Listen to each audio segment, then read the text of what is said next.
Scholarship میں میں سب سے پہلے بات کروں گا DRE جو آپ جرمنی کے لیے اپلائی کرتے ہیں. تو جرمنی کا جو سب سے بڑا اسکالرشپ ہے نیشن وائز، تقریباً یہ 1500 اسٹوڈنٹس گلوبلی ریکروٹ کرتے ہیں ہر سال اس اسکالرشپ کے تھرو. اور بہت سارے اسکالرشپ میں سے انکلیمڈ جاتی ہیں کیونکہ کافی لوگ اپلائی نہیں کرتے یا اس میرٹ پہ نہیں آتی ہیں کہ وہ ان کا ایڈمیشن ہو یہاں پہ، جس کی وجہ سے کافی اسکالرشپس جو ہے انکلیمڈ جاتی ہیں. تو اس پہ بھی آپ اپلائی کر سکتے ہیں. تو DRE کے لیے سب سے جو بیسک میں اب کچھ چیزیں بتاؤں گا وہ یہ ہے کہ سب سے پہلے آپ DRE کا جو سائٹ ہے اس پہ لاگ ان کریں. لاگ ان کرنے کے بعد DRE کے وہ پروگرام شارٹ لسٹ کریں، کیونکہ جرمنی کے اندر ہر سٹی کے اندر آلموسٹ میرے خیال سے 50 سے اوپر سٹیز ہیں بڑے، اور پھر چھوٹے چھوٹے ٹاؤنز ہیں جہاں پہ یہ لوگ اسٹوڈنٹس ریکروٹ کرتے ہیں پورے دنیا سے، اور ڈفرینٹ یونیورسٹی میں پھر ان کو ڈسٹریبیوٹ کرتے ہیں. اور یا ڈپینڈنگ آن دیئر انٹرسٹ، انہوں نے جہاں پہ ایڈمیشن ایکوائر کی ہے تو اس کے مطابق پھر ان کو وہاں پہ سیٹل کرتے ہیں اور ان کو ریگولر اسکالرشپس دیتے ہیں اگر وہ DRE کے تھرو آ رہے ہیں. تو میں خود بھی DRE کے تھرو آیا ہوں، اور میرے پاس 2 یونیورسٹیز ہیں. ایک فرینکفرٹ کے پاس، فرینکفرٹ کے نارتھ میں ایک یونیورسٹی ماربرگ، اور ایک یونیورسٹی ہے برلن میں جو فرای یونیورسٹی برلن ہے.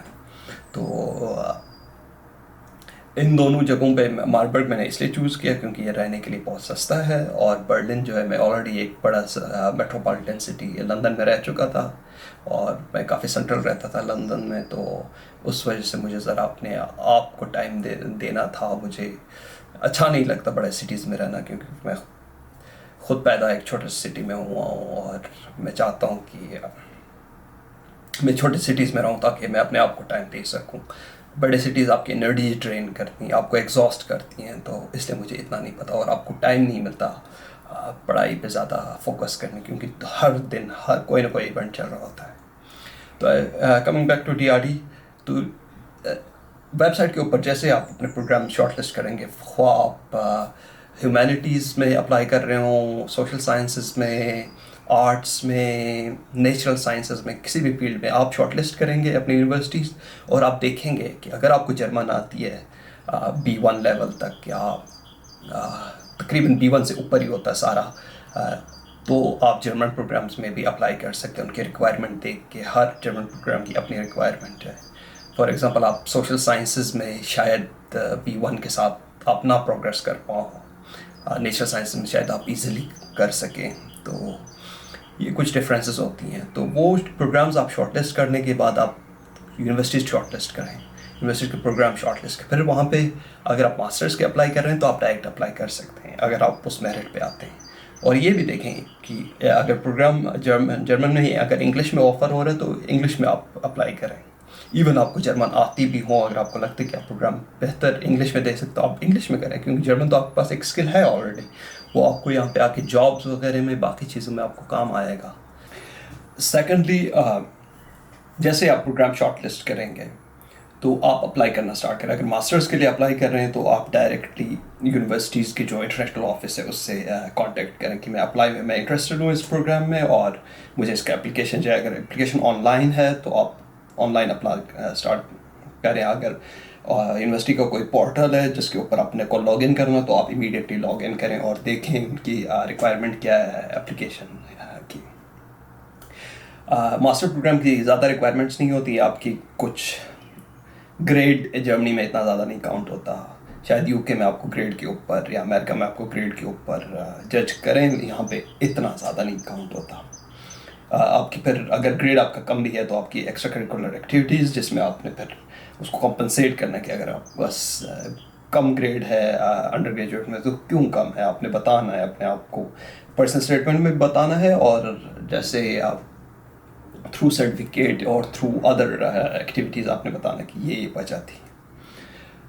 سیکنڈلی، آپ نے دیکھنا ہے کہ جو ریکمنڈیشن لیٹرز ہیں، 1 چاہیے، 2 چاہیے، 3 چاہیے، پہلے سے اپنے سپروائزرس کو بتانا ہے. اب سپروائزر میں کیا ہوتا ہے، کچھ سپروائزر جو آپ کے انڈر گریجویٹ کے ہوتی ہے، اکیڈمک سپروائزر جن کو کہتے ہیں، تو وہ آپ کو کہتے ہیں کہ آپ خود لکھ کے ہمیں بھیجیں. زیادہ تر پاکستان میں یہی ہوتا ہے، ایٹ لیسٹ انڈیا میں بھی ہم شور یہی ہوگا. تو ہم اس کو کاپی کر کے پرنٹ کر کے اس پہ سائن کریں گے. اچھا ہے یہ، لیکن بذات خود میں اگر کہیں پہ ٹیچنگ کر رہا ہوں تو میں آئی وڈ پریفر کہ میں خود لکھوں اگر اس میں اسٹوڈنٹ کو پرسنلی جانتا ہوں. اگر میں کم جانتا ہوں تو میں کہوں گا کہ آپ کچھ بلٹ پوائنٹس میں بتائیں کہ آپ نے پہلے کیا ہے تاکہ میں ان کو انکوپریٹ کروں اپنے رائٹنگس میں. اور اگر ٹھیک ہے اگر آپ خود پہ لکھتے ہیں تو اس کے لیے ضروری یہ ہے کہ آپ لکھیں اور 2-3 لوگوں سے اس کو ایک دفعہ کراس ریڈنگ کروا لیں, اور اس میں جو گرامیٹیکل مسٹیکس یا بیسک سینٹینس اسٹرکچر میں یا اوور آل اسٹرکچر میں آپ کے اسٹارٹنگ مڈ اور اینڈ, اور اگر یہ آپ کی پوری کیریئر کو پراپرلی ایڈریس کرتا نہیں کرتا, یہ آپ کراس چیکنگ کروائیں, کچھ لوگوں سے پڑھوائیں, ان کو بھیجیں. مجھے کافی لوگ اپنے پرسنل اسٹیٹمنٹس بھیجتے ہیں کہ آپ ہمارے لیے یہ ٹھیک کرتے ہیں یہ, تو میں دیکھتا ہوں کہ پریٹی مچ لوگ کیا کرتے ہیں کہ انٹرنیٹ سے کاپی کر کے وہی چیزیں. پرسنل اسٹیٹمنٹ بہت پرسنل چیز ہوتی ہے, شاید آپ کو آن لائن ویڈیوز مل جائیں پرسنل اسٹیٹمنٹ لکھنے پہ, تو میں اس پہ زیادہ نہیں بات کروں گا, لیکن آپ اس کو جتنا پرسنلائز ہو سکے اتنا پرسنلائز کریں اور اچھی طریقے سے لکھیں, اسٹرکچر طریقے سے لکھیں. آپ اپنا اسٹوری پراپرلی کنوے کر لیں, اپنا میسج پراپرلی دے دیں لوگوں کو, تاکہ لوگوں کو پتہ چلے کہ جو ریڈر ہو اس میں انگیج ہو, ریڈر کو یہ پتہ چلے کہ ہاں یہ جو چیز میں پڑھ رہا ہوں یہ واقعی میں اس بندے کی پرسنل اسٹوری ہے. ایسا نہ لگے کہ یہ انٹرنیٹ سے جنرل چیزیں اٹھائیں گے یا ہاں میں اس پروگرام میں ایکسل کروں گا, میرے اندر پوٹینشیل ہے تو فلان ہے تو بستان ہے. نہ, make it very personal. Personal statement کے بعد آپ کو ریفرنسز جس کی میں نے پہلے ذکر کی وہ بھی کراس ریڈنگ کروا کے, وہ بھی اسی پروسیس کے تھرو, اور ویل ان ایڈوانس. اگر deadline at least 1 month to 2 weeks well in advance before deadline آپ اپنا ٹارگیٹ رکھیں کہ میں نے اپلیکیشن کو کمپلیٹ کرنا ہے, جس کے اندر سارے ریکوائرمنٹس میں نے پورے کرنے ہیں. اور کافی سارے لوگوں کو پیمنٹ کا بھی مسئلہ ہوتا ہے کہ آپ کے کارڈ انٹرنیشنل ٹرانزیکشن پہ نہیں چلتے, کیونکہ کافی سارے اپلیکیشن ایسے, اسکالرشپ کے اپلیکیشن نہیں لیکن اس کے علاوہ کافی سارے اپلیکیشنز ایسے ہوتے ہیں کہ جس کے اندر فار ایگزامپل آپ کیمبرج کے اپلیکیشن اگر دے دو تو اس میں اب 75 pounds کچھ فی ہے ان کا. اسی طرح اگر آپ ہارورڈ کے اپلیکیشن سبمٹ کرتے ہو تو اس کا $25 فی ہے. تو اسی طرح کی فیس بھی ہوتی ہیں. تو اس کے لیے آپ یہ دیکھیں جس کے پاس بھی یہ کارڈ ہو جس پہ انٹرنیشنل ٹرانزیکشن ہوتا ہو وہ کارڈ لے لیں اور ایزیلی اپنا اپلیکیشن پروسیس کریں. ورنہ یہ ہوتا ہے کہ آپ کا اپلیکیشن پروسیس نہیں ہوتا, کارڈ کے ایشوز آ جاتے ہیں, پیمنٹ میں ایشوز آ جاتے ہیں, کافی سارے مسئلے ہوتے ہیں. اور ماشاء اللہ سے پاکستان میں اب ہمارا سسٹم یہ بھی ہوا ہے کہ کافی سارے ملکوں نے ہمیں بلیک لسٹ کیا ہوا ہے, تو کارڈز وہاں پہ نہیں چلتی. جیسے فار ایگزامپل میں یہاں سے ٹرانسفر وائز سے پیسے بھیجتا ہوں تو وہ مجھے پوچھتے ہیں کہ اگر آپ بزنس کے لیے پاکستان میں بھیج رہے ہیں تو آپ نہیں بھیج سکتے, اگر ہاں گھر کے لیے بھیج سکتے ہیں تو یو گڈ ٹو ڈو. تو اس طرح کی نا چیزیں ہرڈلز آ سکتی ہیں, اس لیے 2 ہفتے پہلے سے جب آپ پلان کریں گے تو وہ آپ کو جتنے بھی چھوٹے چھوٹے ہرڈلز آئیں گے 3-4 دن آپ کے ایسے نکلتے شاید آپ ڈیڈ لائن تک ہی پہنچ جائیں. ٹھیک ہے. اور اسکالر میں بلٹ پوائنٹس میں نہیں بتا رہا ہوں, میں بہت جنرل بتا رہا ہوں کیونکہ میری ایکسپرٹیز نہیں ہے اس چیز میں ویڈیو بنانے کی. شاید اگر ہم آمنے سامنے ہوتے تو میں آپ کو بہتر سمجھا سکتا, لیکن چلو پھر بھی ویڈیو اگر آپ کے لیے ہیلپ فل یا کہیں پہ مددگار ثابت ہو سکتا تو وائی ناٹ. اپلیکیشن میں پھر اسٹیپس آتی ہیں جس کے اندر آپ نے اپنے بیک گراؤنڈ بتانا ہوتا ہے. پرسنل اسٹیٹمنٹ کے علاوہ آپ نے جنرل چیزیں باتیں بتانے ہوتے ہیں, آپ کی ایکسٹرا کریکولر ایکٹیویٹیز, آپ کی والنٹرنگ, آپ نے کہاں والنٹرلی کام کیا ہوا, کیونکہ یہ چیزیں جرمنی وغیرہ میں بہت میٹر کرتی ہیں. اور آپ کی کمیونٹی سروسز, آپ کمیونٹی میں کتنے ایکٹیو رہیں, کس رول میں رہیں, کیا کیا, تو یہ آپ سارے مینشن کریں اپنے اپلیکیشن کے اندر.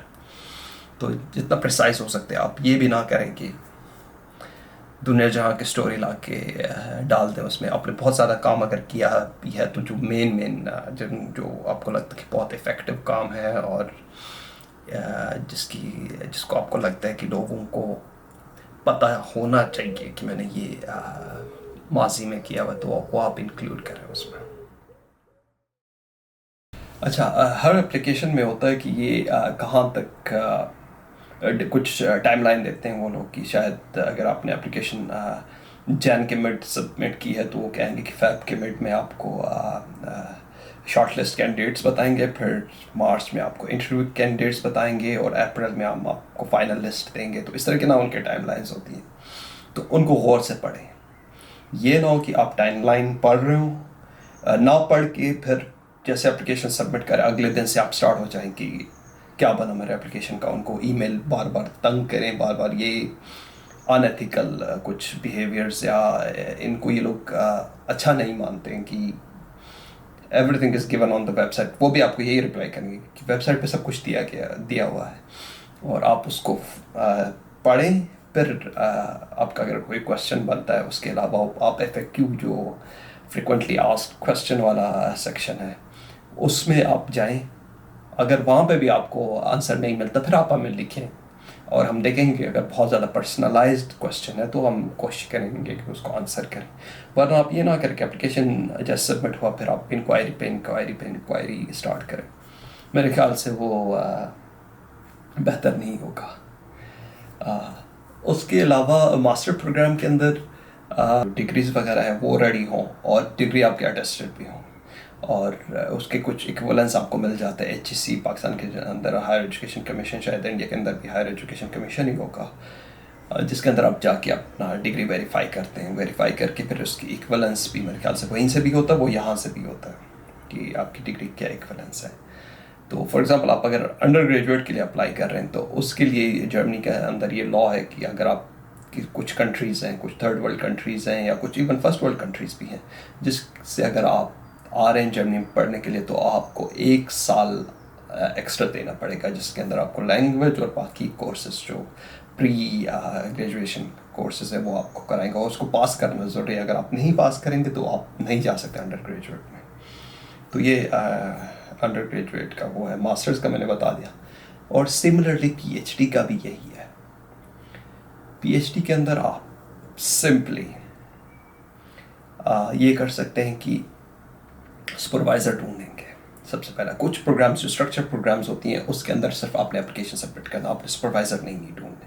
جیسے یونیورسٹی آف گیزن کے کچھ اسٹرکچر پروگرام ہے، یونیورسٹی آف ہیمبرگ کے ہیں، منشن میں ہے، ٹی ایم یو جو ہے، اپنا ایل ایم یو جو ہے، اسی طرح لائپزگ میں، کاسل میں، کافی سارے جرمنی کچھ سٹیز میں آپ کو اسٹرکچر پروگرامس ملیں گے جن کے اندر آپ ڈاکٹریٹ کے لیے اگر اپلائی کر رہے ہوں تو ان کا صرف کال فار اپلیکیشن آتا ہے، اور اس کے اندر آپ سارے اسٹیپس کو فالو کریں گے، اپلیکیشن سبمٹ کریں گے. یہی اسٹیپس ہوتی ہیں اپنا ڈگری وغیرہ، مارک شیٹ، اور اس میں پھر پرپوزل یا پرپوزڈ فیلڈ آف اسٹڈی، یا وہ ڈپینڈ کرتا ہے پروگرام ٹو پروگرام. اگر آپ نیشنل سائنسز میں کر رہے ہیں تو شاید آپ کو پرپوزل پہ اتنا فوکس نہ ہوتا ہے، لیکن بڑا لمیٹڈ فوکس ہوتا ہے پرپوزل پہ. اگر آپ سوشل سائنسز میں کر رہے ہیں اس پہ پرپوزل میں آپ کو ایکسپلسٹلی بتانا ہوگا کہ آپ کیا ایکسپیکٹ کر رہے ہیں اس پروگرام سے، یا آپ کا جو پرپوزل ہے کیا وہ پروگرام کو میٹ کرتا ہے نہیں کرتا ہے، تو یا آپ ایسے ہی اپلائی کر رہے ہیں. تو یہ بہت امپورٹنٹ ہے. اگر آپ پھر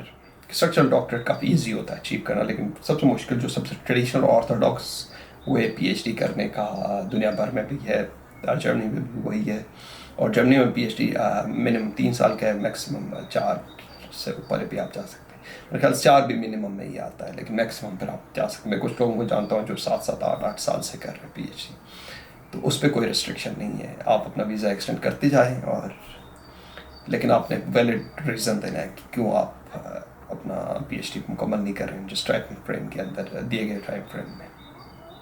اس کے اندر کافی سارے ایشوز بھی آتے ہیں. جیسے میں یہاں پر ڈاکٹر کمیٹی ریپرزنٹیٹیو میں ہوں، جس کے اندر ہم لوگوں کے پاس شکایتیں آتی ہیں اسٹوڈنٹس کی کہ ان کے پروفیسرز جو ہے کیونکہ انہوں نے تھیسس ٹائم پہ نہیں دیا تو ان کے پروفیسرز جو ہے منع کر رہے ہیں سپروائز کرنے کی، اور کچھ ریٹائر ہو رہے ہیں. تو کافی سارے اس طرح کے ایشوز آ جاتے ہیں. تو بہتر ہوتا ہے کہ آپ ٹائم ڈیوریشن کے اندر دے دیں اپنا تھیسس، کیونکہ آپ اسکالرشپ کے تھرو اپلائی کریں تو اسکالرشپ کی فنڈنگ بھی آپ کی منیمم 3 سے 4 سال ہوتا ہے، اس سے زیادہ نہیں ہوتا. اگر ہاں کوئی ہیلتھ ایشوز کوئی اور ریزن ہو تو شاید ہی وہ ایکسٹینڈ کرے، لیکن اٹس کوائٹ ان لائکلی کہ وہ ایکسٹینڈ کرے آپ کے. تو اب آئی بات انڈیویجول ڈاکٹریٹ پہ. انڈیویجول ڈاکٹریٹ سب سے مشکل ہوتا ہے کرنا، کیونکہ آپ اتنے انڈیپینڈنٹ ہوتے ہیں کہ ہر چیز آپ نے خود کر رہے ہیں. اس کے لیے سارا ول پاور چاہیے ہوتا ہے کہ آپ نے لائبریری بھی خود جانا ہے, ریسورسز بھی خود ڈھونڈنے ہیں, کانفرنسز کے لیے بھی خود اپلائی کرنی ہے, اس کے لیے بھی فائنینشیل کو کاسٹ, ہر چیز بڑا انڈیپینڈنٹلی ہوتا ہے. تو پھر اس کے پاس اتنے آپ پاس انڈیپینڈنس ہے, اتنا پریشر بھی ہے, کیونکہ آپ خود ہی ہوتے ہیں جو اپنے آپ کو ایٹ ٹائمس کرٹیسائز کر. ہاں, آپ کا سپروائزر آپ کو گائڈ کر رہا ہوتا ہے تھرو آؤٹ دس پروسیس, لیکن بہت ساری چیزیں نا, کیونکہ آپ نے خود اسکریچ سے ڈیولپ کرنی ہے اپنی ساری تھیوریز وغیرہ, تو کافی ٹف ہوتا ہے. اور اس انڈیویجول ڈاکٹریٹ کو ہنٹ کرنا بھی ٹف ہوتا ہے, کیونکہ آپ کو ای میل سینڈ کرنے ہوتے ہیں. جب آپ اسکالرشپ دیکھ رہے ہوتے ہیں, کچھ یونیورسٹیز پروگرام وغیرہ آپ نے شارٹ لسٹ کی, اس کے بعد آپ ای میلس بھیجتے ہیں سپروائزرس کو. پہلے تو آپ سپروائزر کی پروفائل پڑھتے ہیں, اس کے لیے آپ کو بہت لمبا ٹائم چاہیے ہوتا ہے. کم سے کم آپ کو چاہیے ہوگا 3 سے 6 مہینے. یہ میں اس لیے بتا رہا ہوں کہ اگر آپ ایگزیکٹ جو آپ جس پروگرام پہ آپ کرنا چاہتے ہیں, اگر وہ آپ کو چاہیے تو آپ پہلے سے پڑھنا اسٹارٹ کریں. اپنے پروگرام شارٹ لسٹ کریں, یونیورسٹیز کی ویب سائٹ پہ جائیں, سپروائزرس کے کام پڑھیں. اگر آپ سے ریزمبل کرتا ہے, شارٹ لسٹ کرتے جائیں, شارٹ لسٹ کرتے جائیں, اور دن میں کم سے کم آپ 1-2 سپروائزرس کو ای میل لکھ دیں اگر وہ آپ کے پروگرام سے ریزمبل کرتا ہے ان کا کام. اور ای میل میں آپ نے بڑا اسپیسیفک ہونا, آپ نے جنرل ای میل نہیں بھیجنا ہو یا ہاں آپ کا جو ہے کام آپ مجھے سپروائز کریں گے یا فلاں بستان. آپ اپنا پروپوزل بھیج دیں ان کو اور کہیں کہ آپ میرے جو پروپوزل ہے وہ یہاں پہ آپ کے کام کے ساتھ ریزمبل کرتا ہے, اس لیے میں نے مناسب سمجھا کہ آپ کو اپروچ کروں. کیا آپ کے پاس ٹائم ہے کہ آپ اس پروجیکٹ کو سپروائز کر سکیں, کیونکہ میں انٹرسٹڈ ہوں اس چیز میں, اور میں آپ کے کام میں بڑا انٹرسٹڈ ہوں. اور میں نے آپ کا یہ چیزیں پڑھی ہیں, کیونکہ ان کے کافی سارے کام آن لائن ہوتے ہیں. جیسے میں نے اپنے سپروائزر کے کچھ کام academia.edu سے کچھ کام ان کے پڑھے تھے, تو میرے پاس اس ٹائم 3 سپروائزرس ہیں. آئی واز لکی انف کہ مجھے ایگزیکٹلی وہی سپروائزر ملے جس طرح کی مجھے چاہیے تھے. اور اس کے لیے میں نے کافی عرصہ کام کیا. جب میں اپنا ماسٹرز تھیسس دے رہا تھا, اسی ٹائم سے میں اسٹارٹ ہوا تھا پی ایچ ڈی کے لیے سپروائزرز ڈھونڈنا. تو یہ بڑا امپورٹنٹ اسٹیپ ہے سپروائزر ڈھونڈنے والا. اور آپ بور ہو جائیں گے, ایک پوائنٹ آئے گا کہ آپ گیو اپ کر جائیں گے کہ نہیں یار اور کتنے ای میلز میں بھیج دوں, I mean that's it, this is all, I'm done here. لیکن نہیں, keep going اور پڑھیں سارے کام. اس سے آپ کو بھی فائدہ ہوگا, آپ کو پتہ چلے گا کہ دنیا میں کس طرح کی ریسرچز ہو رہی ہیں آپ کے فیلڈ کے اراؤنڈ, لوگ کس طرح سے کام کریں, ان کے کام میں شفٹس کیسے آتی ہیں. تو گلوبل بھی ایک ٹرینڈ چل رہا ہوتا نا, تو جس طرح آج کل جو ایک ٹرینڈ ہے, پہلے ہیومینٹیز کا سمپل ہیومینٹیز تھا, ابھی ڈیجیٹل ہیومینٹیز کا ایک ٹرینڈ ہے, پھر اس کے اندر اے آئی وغیرہ ان چیزوں کو انکارپوریٹ کرنے کا ٹرینڈ ہے. تو بڑا ملٹی ڈسپلنری اپنا, اگر آپ ہیومینٹیز سوشل سائنسز میں کام کرتے ہیں تو آپ نیچرل سائنس بھی انکارپوریٹ کرتے ہیں. اسی طرح اگر آپ نیچرل سائنس میں کرتے ہیں تو کچھ لوگ لٹریچرس کو انکارپوریٹ کرتے ہیں اپنے نیچرل سائنس کے پروجیکٹ میں. تو کافی ملٹی ڈسپلنری اور اس طرح کے دنیا بھر میں ایک ٹرینڈ چلتا ہے. تو آپ بھی اس ٹرینڈ کے اس میں آ جائیں گے. آپ کو پتہ چلے گا, آپ اویئر ہوں گے کہ یہ جو ٹرینڈ ہے کیا یہ آپ کے لیے اچھا ہے. ابھی میں نے اس کے بعد میرے کانفرنس میں نے اس میں بہت زیادہ بولنا ہے, تو میں ابھی فوراً ریپ اپ کر دیتا ہوں. سپروائزر آپ نے فائنلائز کی, سپروائزر نے آپ کو لیٹر بھیج دیا ہے, لیٹر آف ایکسیپٹنس, یا سپروائزر آپ کو یہ بھی کہیں گے کہ اس پروپوزل کے اندر یہ چینجز کریں, اس کے بعد ہم اس کو دیکھیں گے. تو آپ نے وہی چینجز کرنا ہے, پھر دیکھنا ہے. اس کا مطلب ہے سپروائزر انٹرسٹڈ ہے, ان کو آپ کا کام اچھا لگتا ہے, تو وہ اور آپ کو پش کر رہے ہیں کہ یہ کوئی کیونکہ کافی سپروائزرس کو نا آپ کا کام ایسا بھی لگتا ہے کہ یہ پریکٹیکل نہیں, یہ 4 سال میں نہیں ہو سکتا, یہ بڑا ایمبیشس کام ہے, یا یہ فوکسڈ نہیں ہے, اس کو مزید فوکس کرنا ہے. تو اس کے لیے سپروائزرس آپ کو ڈفرینٹ سجیشنس بھی دیتے ہیں اور آپ کو پش بھی کرتے ہیں کہ آپ دوبارہ لکھیں, دوبارہ بھیج دیں. تو اس میں آپ نے ہچکچانا نہیں ہے, لکھیں, دوبارہ پڑھیں, ریسورسز اور زیادہ پڑھیں. تو آپ کو 1 سال چاہیے ہوگا کسی بھی اسکالرشپ کو آپ کو ہنٹ کرنے کے لیے, یہ سارا پروسیس کرنے کے لیے آپ کو 1 سال چاہیے ہوگا. اس کے بعد سے پھر آپ کے پاس پروسیس ایزی ہوگا باقی اسکالرشپ میں اپلائی, کیونکہ آپ کے پاس آپ کا مٹیریل اویلیبل ہے آپ کے پاس. اب اس کے بعد پھر آپ نے باقی اسکالرشپس میں اپلائی کرنا ہے. تو میں ابھی اس لیے ٹی آر ڈی اس لیے بتا رہا ہوں کہ میں اس پروسیس سے ہو کے آیا ہوں, تو اور میں ایک انڈیویجول ڈاکٹریٹ کر رہا ہوں. تو اس کے لیے میں یہ سارا پروسیس فالو کر چکا ہوں اور یہ سارے خواری میں کاٹ چکا ہوں. تو آپ کا ٹائم کو یا آپ کو وہ موٹیویشن دینے کے لیے میں کوئی موٹیویشنل اسپیکر نہیں ہوں, نہ مجھے موٹیویشنل اسپیکر اچھے لگتے ہیں, کیونکہ ہر کسی نے محنت اپنا کرنا ہوتا ہے. سرکمسٹانسز ساروں کے ایک جیسے نہیں ہوتے ہیں. میرے شاید کچھ اور سرکمسٹانس آپ کے کچھ اور ہوں گے, اسی طرح ہر بندے کا اپنا سرکمسٹانس ہوتا ہے. لیکن ایموشنل یہ جو موٹیویشنل اسپیکرز ہیں ہر چیز کو گول مٹول کر کے آپ کو بتا رہے ہوتے ہیں کہ یہ ہے تو فلان ہے تو بستان ہے, تو وہ مجھے اچھا نہیں لگتا. البتہ یہ جو باتیں میں بتا رہا ہوں آپ کو, یہ بڑا پریکٹیکل باتیں میں آپ کو بتا رہا ہوں. جس اسٹیپ سے میں ہو کے آیا ہوں وہ آپ فالو کریں تو آپ کا ہو جائے گا. تو آپ ریپ اپ کرتے ہیں انڈیویجول ڈاکٹریٹ کے اراؤنڈ. جیسے سپروائزر آپ کو انویٹیشن بھیجیں گے, انویٹیشن آپ اٹیچ کریں گے اپنے لیٹرس کے ساتھ, بھیجیں گے ڈی آر ڈی کو, ڈی آر ڈی اس کو دیکھے گا, وہ آپ کو فوراً دیں گے. جیسے لاسٹ ایئر پاکستان کے سب سے زیادہ اسٹوڈنٹس تھے جب ہم کنونشن ہوا تھا بون کے اندر, تو پاکستان کے بہت زیادہ اسٹوڈنٹ تھے, کافی سارے ایچ ای سی کے اسکالرشپ کے تھرو آئے تھے. تو ڈی آر ڈی کا ایچ ای سی کے ساتھ بھی ایک کنیکشن ہے, تو میرے خیال سے آپ ایچ ای سی کی اسکالرشپ اپلائی کرتے ہیں اور وہ آپ کو بھیجتے ہیں. لیکن اس میں شاید اسٹائپینڈ تھوڑا سا کم دیتے ہیں, لیکن it's fair enough to have a survival here in Germany. پھر اس کے بعد آپ ویزا کے لیے اپلائی کریں گے, اور اگر آپ پاس اسکالرشپ ہولڈر ہیں اور German visa D R D scholarship holder ہے, تو آپ کو شاید اسپینڈیم والوں سے وہ ویزا فیس بھی نہیں لیتے ہیں, جو کہ 100 یورو یا کچھ ہے, 100-150 یورو ہے, تو وہ بھی آپ سے نہیں لیں گے.